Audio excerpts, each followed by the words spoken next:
Relocation through a wife's eyes, a flight from war, a return to memory. I never imagined I'd have so many uprooted stories to tell. About fleeing war-torn cities, rescuing my beloved dogs from impossible places, or watching how national grief turns into nationalism.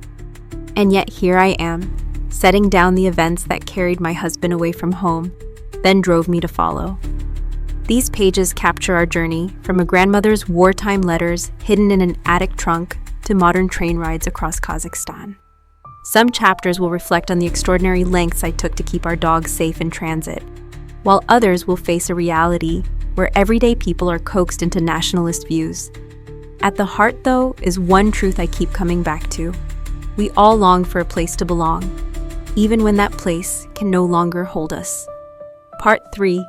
Enemies of the People, a whisper in our genes.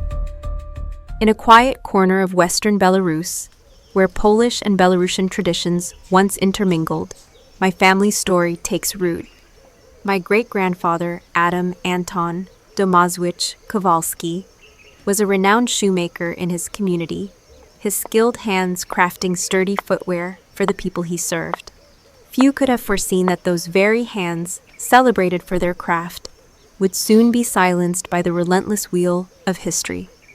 The year 1913 marked a turning point.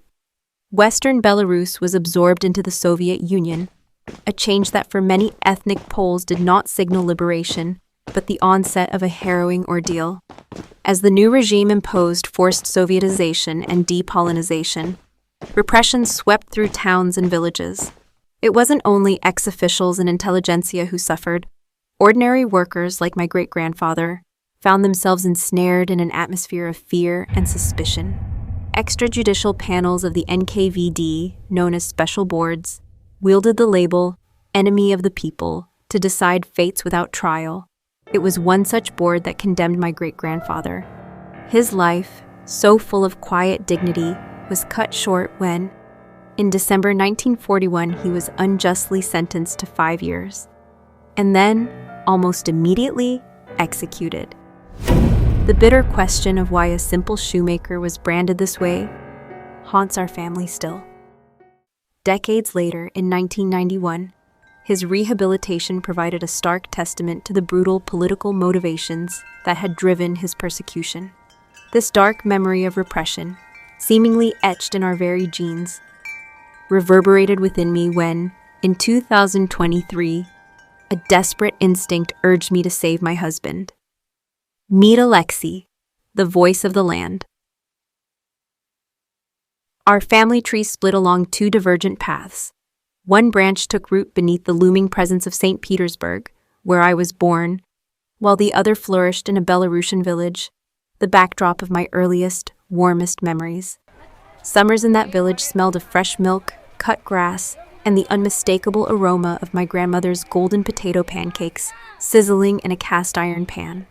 Our barefoot childhood, running free across dusty roads, even as we reveled in the chaos and freedom of rural life, seemed so far removed from the fate that awaited many of our kin. I vividly recall my cousin Alexey, a spirited boy with insatiable curiosity. His visits to St. Petersburg were small celebrations of family and tradition.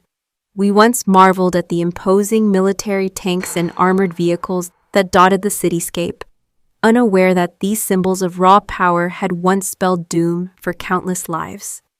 Those childhood adventures, full of innocent laughter and daring climbs over cold steel, foreshadowed the more complicated, painful encounters with our past that would come later.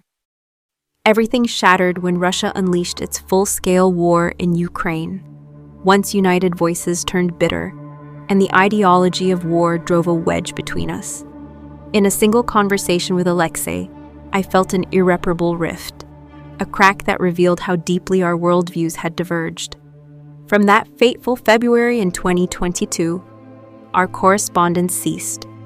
Then, in the winter of 2024, a jolt of devastation arrived. A stark message from my father: Alexey is dead, for Russia, for the motherland. The words hit like lightning.